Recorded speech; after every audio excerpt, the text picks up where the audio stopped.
Hello, good morning. Welcome to daily current affair analysis. आज आपके सामने जो है द इंडियन एक्सप्रेस न्यूज़पेपर है। तो हम अपने पहले क्वेश्चन और पहले आर्टिकल से शुरू करते हैं। तो देखो, आपका पहला आर्टिकल जो कह रहा है कि ये पिक्चर जो देख रहे हैं आप, ये उत्तराखंड के हैं। ठीक है, उत्तराखंड में जो आपका सिलियारा बारकोट टनल बनाया जा रहा है, उसमें क्या हुआ है कि मतलब एक सुरंग है, 200 मीटर सुरंग है, उसमें कुछ है जो लेबर मजदूर कह सकते हैं, वो गिर गए हैं और फंस गए हैं। ठीक है, उनको रेस्क्यू किया जा रहा है। ठीक है, ये पिछले 9 दिनों से चल रहा है कि रेस्क्यू किया जाए, लेकिन अभी तक इनको रेस्क्यू नहीं किया गया है। ये टनल को आप देख लीजिए, तो ये जो गड्ढे नीचे बनाए गए थे, सुरंग बनाया जा रहा था, वो करीब करीब कह सकते हो आप कि 6 इंच चौड़ी टनल है। ठीक है, 6 इंच चौड़ी टनल है, उसमें ये लोग फंस गए। ठीक है, 200 मीटर नीचे है, अंदर है। ठीक है, बिल्कुल अंधेरा होगा। ठीक है, तो कैसे भी करके उसके बाद रेस्क्यू टीम ने क्या किया है कि उनको पाइप प्रोवाइड किया है, मतलब वहाँ तक उनको पाइप दिया है 6 इंच का। ठीक है, और 6 इंच के बाद क्या किया उन लोगों ने कि वो फूड प्रोवाइड कर रहे हैं, जैसे ड्राई फ्रूट्स और पानी वगैरह कुछ कुछ प्रोवाइड कर रहे हैं उनको। ठीक है, बट अभी तक उनको निकाला नहीं गया है। और अब थोड़ा सा ये भी है कि उनको खाना प्रोवाइड किया जा रहा है, लेकिन रेस्क्यू नहीं। अब कहा जा रहा है रेस्क्यू के लिए BRO आ चुकी है, यानी बॉर्डर रोड ऑर्गेनाइजेशन की जो टीम है गवर्नमेंट की, वो आ चुकी है उनको रेस्क्यू करने के लिए। ठीक है, तो होप्स हो कि उनको रेस्क्यू कर लिया जाए और वो सारे के सारे सही सलामत वो बाहर आ जाए। ठीक है, तो ये आपका रहा फर्स्ट न्यूज़। चलते हैं अपने नेक्स्ट आर्टिकल पर। क्या कहता है हमारा नेक्स्ट आर्टिकल? जो कहता है ये है हमारा नेक्स्ट आर्टिकल। देखिए ये कहता है, ये कह रहा है कि देखिए, सुप्रीम कोर्ट ने कहा है कि don't pick and choose send wrong signal. Supreme Court to government on जजेस सिलेक्शन एंड ट्रांसफर, यानी सुप्रीम कोर्ट ने कहा है गवर्नमेंट को कि गलत और ऐसा ना चुनिए जिससे रॉन्ग सिग्नल जाए सोसाइटी को, या कह सकते हैं कि आगे दुनिया लोगों को, कि मतलब इसलिए उन्होंने कहा है कि मतलब डोंट पिकअप, यानी अपॉइंटमेंट ऑफ जो जजेस है ना, वो कॉलेजियम सिस्टम पे होता है, तो आप लोगों को पता ही होगा। तो उस बेसिस पे उन्होंने कहा है कि ऐसा मत चुनिए जिसमें ये रॉन्ग मैसेज जाए, लोगों को लगे कि नहीं ये कुछ गलत हुआ है। तो उनके लिए सुप्रीम कोर्ट ने बात की है, गवर्नमेंट को ये बताया है कि सिलेक्शन और ट्रांसफ़र के प्रोसेस पे ऐसा कुछ ना किया जाए। ठीक है, और किन्होंने कहा है? तो उन्होंने कहा संजय कृष्ण कौल ने कहा है और सुधांशु धूलिया साहब ने ये बात कही है। ठीक है, तो ये उन्होंने कहा है। अब चलते हैं अपने नेक्स्ट आर्टिकल पे। नेक्स्ट आर्टिकल हमारा क्या कहता है? नेक्स्ट आर्टिकल जो है आपका यहाँ से आ रहा है। देखिए, scamming and scammer borrow the create and false ID forge paper to deceive the fake loan. देखो, आपको आजकल आप देख रहे होगे कि ऑनलाइन लोन अवेलेबल हो जा रही है। ठीक है, या इजी लोन अवेलेबल हो जा रही है, या क्या कह सकते हो आपको कि हरी लोन, मतलब बहुत जल्दी आपको लोन मिल जा रहा है, लेकिन उसकी कह सकते हैं ना कि उसका जो रिटर्निंग प्रोसेस है बड़ा ही खतरनाक आपको सुनने को मिला। जैसे जैसे ही इस बार देखा जा रहा है कि कई लोगों को ऑनलाइन ऐप से लोन मिला है, उसके बाद उनके साथ ना फ्रॉड किया जा रहा है, उनके साथ स्कैम किया जा रहा है, उनकी प्राइवेसी को हार्म किया जा रहा है। ठीक है, तो कहा गया कि क्या हुआ है कि ऐसे जो 300 मतलब लगभग कह रहे हैं कि फ़ोन और कुछ कुछ डाटा मिले हैं, जिसमें ये कहा गया है कि उनके साथ फेक लोन का ये स्कैम हुआ है। ठीक है, जैसे कह रहे हैं फ़ोन में आपका जो प्राइवेसी कौन कौन सी चोरी होगी, तो आपका कह सकते हैं कि फ़ोन डाटा चोरी हो सकता है। ठीक है, जो भी आप इंस्टेंट लोन लेंगे, वो आजकल आप देखते होंगे बहुत सारे आपको ऐड आते होंगे, या कहीं या देखने को मिलता होगा, इंस्टेंट लोन लीजिए तो 2 मिनट में 5 मिनट में लोन अवेलेबल हो जाए इसके लिए। तो उसके बाद क्या होगा, हो सकता है आपका मेंटल हरासमेंट किया जाए, आपको डिजिटली ब्लैकमेल किया जाए। ठीक है, तो ये सब के लिए उन्होंने कहा है कि फेक लोन में ये सारे स्कैमर पाए गए हैं। ठीक है, अब ये जो है लोन ऐप कभी कभी आता होगा, उसको डाउनलोड करने के लिए देखिए क्या क्या मतलब उनमें आपको वो हार्म हो सकता है। तो देखिए, डो नॉट डाउन क्या क्या हम सिक्योर रख सकते हैं, क्या क्या हमें अवेयर रहना चाहिए। तो do not download app from the online add, किसी भी ऑनलाइन ऐड से आप किसको ये ऐप डाउनलोड करिए। Download it only from the your phone app store, जो आपका प्ले स्टोर होता है उसमें या गूगल स्टोर होता है, वहाँ से आप कोई भी ऐप डाउनलोड कीजिए अगर ऐसा लोन का है तो। बिफोर डाउनलोडिंग ऐप चेक कर लीजिए it has a working site और अ डेवलपर ईमेल और अ कंपनी डोमेन नेम और रीड द ऐप रिव्यू। ये सब चेक कर लीजिए कि आप उस ऐप का रिव्यू क्या है, उसका आईडी क्या है, उसका कंपनी का डोमेन क्या है, वर्किंग साइट क्या है, ये सब चेक कर लीजिए। Visit the website of the bank of RBI approved NBC confirm type. ये आप चेक कर लीजिएगा कि जो भी लोन ऐप है ना, ये आपका एनबीएफसी से आपका आरबीआई के द्वारा अप्रूव्ड है कि नहीं। ठीक है, तो ये कंपलसरी ठीक चेक कर लेना है। उसके बाद आपको ये भी चेक करना है कि if an app access your photo gallery और कॉन्स्टेंटली अनइंस्टॉल इट। अगर कोई आपका ऐप फ़ोटो गैलरी और ये सब की मतलब कॉन्टैक्ट लिस्ट का मतलब एक्सेस मांगता है तो उसको अनइंस्टॉल कर दीजिए।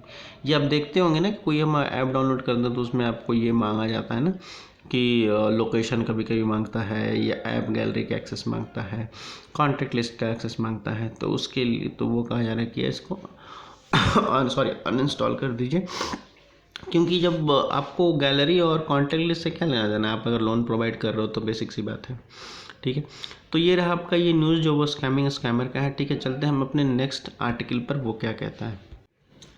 तो एक आपका न्यूज़ देखने को ये मिल रहा होगा कि देखिए जो दिल्ली गवर्नमेंट ने है वो आपको गवर्नमेंट ने अनाउंस किया था कि वो 1 करोड़ रिलीफ पे करेगी उन लोगों को जो कोविड-19 के ड्यूटी के टाइम पर अपनी जान गंवा चुके हैं, उनके फैमिली को। ठीक है, तो ये दिल्ली गवर्नमेंट ने इन्फॉर्मेशन दिया है कि वो रिलीज़ करने वाली है मंडे को 1 करोड़ रिलीफ फंड जो उनके फैमिली में जिनको डिज़र्व करते हैं, जो कोविड-19 में भी जान गंवा चुके हैं। ठीक, जैसे दिल्ली पुलिस के कांस्टेबल हैं, आपके कुछ डॉक्टर्स वर्कर होंगे, फ्रंट लाइन वर्कर होंगे, उनको लिए। ठीक है, तो ये आपका न्यूज़ है। चलते हैं हम अपने नेक्स्ट आर्टिकल पर।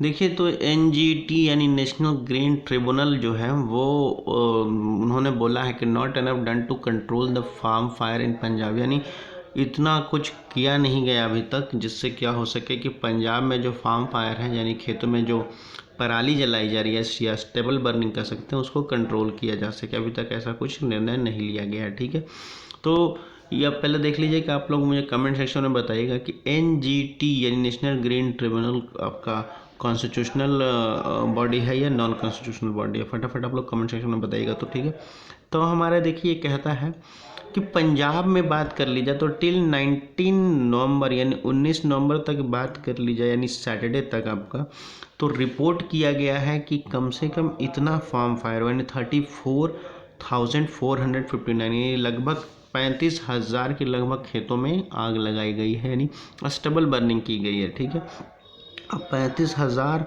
खेतों में बर्निंग की गई है तो देख लीजिए कि उसके मतलब पॉल्यूशंस कितने होंगे। ठीक है, तो कहा जा इसलिए एनजीटी ने कहा कि उन्होंने ऐसा कुछ कंट्रोल नहीं किया है, इनफ एक्शन नहीं लिया गया जिससे ये कंट्रोल किया जा सके पंजाब में जो स्टेबल बर्निंग की जा रही है उसके लिए। ठीक है, तो पहले तो अब देख लेते हैं स्टेबल बर्निंग से होता क्या है। देखिए, अक्सर हम देखते होंगे न्यू दिल्ली के आसपास जो लोग रहते हैं, ये दिल्ली एनसीआर की बात कर ली जाए तो ठंड के टाइम आते आते आपका स्टेबल बर्निंग पॉल्यूशन बढ़ जाता है दिल्ली में। ठीक है, पॉल्यूशन बढ़ने का कारण क्या है, पहला तो एक एक को डील करते हैं। पहला हमारा होता है फार्मिंग स्टेबल बर्निंग। ठीक है, दूसरा हमारा होता है थोड़ा सा कह सकते हैं कि फेस्टिवल होता है, दिवाली और दशहरा होता है, उसका फायर क्रैकर होते हैं। ठीक है, तीसरा आपका होता है कि व्हीकल्स कह सकते हैं, गाड़ियों को लेकर के। ठीक है, तो अब इसमें से देखिए कि कहा क्या जा रहा है कि इन सब से फायर क्रैकर हो गया, स्टेबल बर्निंग हो गई या व्हीकल्स पोल्यूशन हो गया, इन सब से क्या होता है PM 2.0 PM 10 कह सकते हैं, उन गैसेस की रिलीज़ होती है जिससे होता क्या है कि आपको पॉल्यूशन देखने को मिलता है, जिसमें आपका कह सकते हैं कार्बन मोनोऑक्साइड आ जाता है और आपका कार्बन डाइऑक्साइड आ जाता है। तो ऐसे बहुत सारे गैस होते हैं जो उसको हार्मफुल पहुंचाते हैं। ठीक है, तो इसीलिए स्टेबल बर्निंग में क्या कहा गया है कि स्टेबल बर्निंग को रोका जाए। हालांकि फायर क्रैकर के लिए कहा गया था कि ग्रीन क्रैकर यूज़ कर सकते हैं आप लोग, जिसमें आपको कह सकते हैं कि मतलब उतने पॉल्यूशन नहीं हो सका है, लेकिन फिर भी कई लोग ये सुनने को मिला है कि मतलब कोई लोग कर ही देते हैं फायर क्रैकर में। खैर वो आगे बढ़ते हैं। फिर देखिए व्हीकल्स की बात करिए तो व्हीकल्स में कंट्रोल जैसे दिल्ली गवर्नमेंट एक बार लाई थी ऑड इवन का प्रोसेस, वो प्रोसेस आप लगा सकते थे, ठीक है, वो हुआ। स्टबल बर्निंग की बात करते हैं तो स्टबल बर्निंग की बात जो हमारे ये न्यूज़ में कहा जा रहा है कि स्टबल बर्निंग जो आपके देखिए दिल्ली के आसपास 2 इलाके हैं ना, हरियाणा हो गया, पंजाब हो गया, कुछ साइड यूपी का भी हो गया, ठीक है, वहाँ इस टाइम पे होता क्या है ना कि खेतों की हार्वेस्टिंग कर दी जाती है। यानी आपका जो मानसून के टाइम पे जो भी आपका चावल राइस जो लगाए जाते हैं, क्योंकि आपके पास मानसून के टाइम पे ज़्यादा राइस लगाए जाते हैं, तो उनकी हार्वेस्टिंग आपके अक्टूबर नवंबर तक कर दी जाती है, ठीक। अब नेक्स्ट क्रॉप हम जल्दी उसमें ग्रो कर सकें, इसके लिए क्या करते हैं वो कि उनकी जो बची हुई जड़ होती है, रूट होती है ना, स्टेबल होती है ना, उसको क्या करते हैं वो लोग बर्न कर देते हैं, आग लगा देते हैं, ठीक। जिससे क्या होता है जल्दी ही वो बर्न हो जाते हैं, जिससे हम जल्दी ही दूसरा क्रॉप ग्रो कर सकेंगे, ठीक है। तो इसके लिए क्या हुआ कि कहा जा रहा है, एनजीटी ने कहा है कि इसीलिए कि नॉट इनफ एक्शन लिया गया है, बहुत कुछ खास एक्शन नहीं लिया गया कंट्रोल करने के लिए। और रिपोर्ट की बात कर ली जाए तो अभी तक कम से कम 35,000 खेतों में फार्म फायर या स्टेबल बर्निंग पराली जला दी गई है, जिससे थोड़ा बहुत नहीं तो पॉल्यूशन आपको देखने को तो मिला ही होगा, ठीक। तो ये आपका आर्टिकल रहा। चलते हैं हम अपने नेक्स्ट आर्टिकल पर। देखिए ये जो आपको एक न्यूज़ देखने को आर्टिकल मिल रहा होगा, ये कह रहा है कि एलजी दिल्ली के जो एलजी साहब हैं और आम आदमी पार्टी की जो सरकार है वो आपस में फिर से भिड़ चुकी है, ठीक है। यानी भिड़ चुकी है आपस में, कह सकते हैं कि आपस में बेसिक क्लैश आ चुका है, सॉरी। तो उसमें क्या कह सकते हैं, जो दिल्ली के एलजी हैं वीके सक्सेना साहब और दिल्ली के जो सीएम हैं अरविंद केजरीवाल सर, उन दोनों के आपस के बीच में थोड़ी सी मनमुटाव आ चुकी है। इसको लेकर के यमुना पॉल्यूशन को लेकर के, यानी यमुना में जो वाटर पॉल्यूशन हो रही है ना उसको लेकर के। क्यों? तो देखिए आप लोग देखते होंगे कि दिवाली के बाद जस्ट आफ्टर एक छठ आता है, बिहार यूपी के थोड़े से फेस्टिवल हैं बहुत ही, तो उसको लेकर के दिल्ली में बहुत सारे लोग उस फेस्टिवल को भी करते हैं, रिचुअल को। तो जिसके लिए क्या हुआ था कि मतलब यमुना के पॉल्यूशन, यमुना में जो पानी है उसकी पॉल्यूशन को उसको साफ़ करने की बात थी, जिसके ऊपर इन दोनों में आपस में फिर से वो हो गई है कि नहीं मैं, और वो आपस से क्रेडिट और क्लेम सिस्टम स्टार्ट हो गया है, जो हर साल देखने को मिलता है, ठीक है। तो ये कुछ आपका न्यूज़ है, ठीक है। चलते हैं हम अपने नेक्स्ट आर्टिकल पर। वो हमारा आर्टिकल क्या कहता है। हाँ, तो ये देखो आप आपका एक इम्पॉर्टेंट डाटा मिल जाएगा जो आप यूपीएससी या किसी भी पीसीएस के एक मेंस एग्जाम में आप मेंशन कर सकते हैं, ठीक है। ये देखिए क्या कह रहा है, how much party receive from the prudent electoral trust in 2022 to 2023, यानी 2022 से 2023 के बीच में इलेक्टोरल ट्रस्ट के द्वारा पार्टियों को कितने कितने फंड मिले हैं, ठीक है। तो देखते हैं फंड रिसीव जो आपका कह रहा है वो आपका करोड़ों में कह रहा है, ठीक है। ये जो भी आपका डाटा होगा करोड़ों में होगा। यानी पहला बात कर लीजिए आम आदमी पार्टी की, तो देखिए आम आदमी पार्टी को 0.25% की आपको फंड मिली, यानी कम से कम 0.9 करोड़ की बात की जा रही है। YSRCP पार्टी है वो आपका 16 का 16 करोड़ का, यानी 4.4% उनको वो मिला है, फंड मिलते हैं, ठीक है। बीआरएस की बात कर ली जाए तो बीआरएस को देखिए 90% यानी 24.78 90 करोड़ का फंड मिला, ठीक है। अब बात कर ली जाती है आम आदमी पार्टी बीजेपी की पार्टी की, तो बीजेपी की पार्टी का सबसे हाईएस्ट है, यानी बात कर ली जाए कि 256 करोड़ यानी 256 करोड़ की उनको फंड मिली है, जो कि लगभग आपका पूरे डाटा का 70%, यानी 2/3, मोर देन 2/3, यानी आधे से भी ज़्यादा कह सकते हैं कि बीजेपी को ही फंड मिली है सबसे ज़्यादा, ठीक है। अब ये जो फंड है ये कहता क्या है, ये जितने भी फंड हैं ये आपका टोटल कितने 363 करोड़ में इनको मिला है, इतना टोटल जो कि सब अलग अलग पार्टियों को दिया गया। और ये आपको तो पता ही है कि अनोनाइमस होता है, यानी बताया नहीं जाता है कि कौन से आदमी ने कितने फंड दिए हैं किस सरकार को, ठीक है। तो ये आपका डाटा है जो आप मेंशन कर सकते हो आगे की किसी भी मेंस के आंसर में या एसए के आंसर में, ठीक है, या एथिक्स के पेपरों में, ठीक है। तो आज तक इंडियन एक्सप्रेस को यहीं तक रखते हैं। अब वीडियो रेगुलर आएगी दोस्तों, तो ठीक है, प्लीज़ लाइक एंड सब्सक्राइब कर लीजिएगा, और कोई क्वेरी हो तो प्लीज़ कमेंट सेक्शन में पूछ सकते हैं, ठीक है। थैंक यू, धन्यवाद, पढ़ते लिखते रहिए, गॉड ब्लेस यू।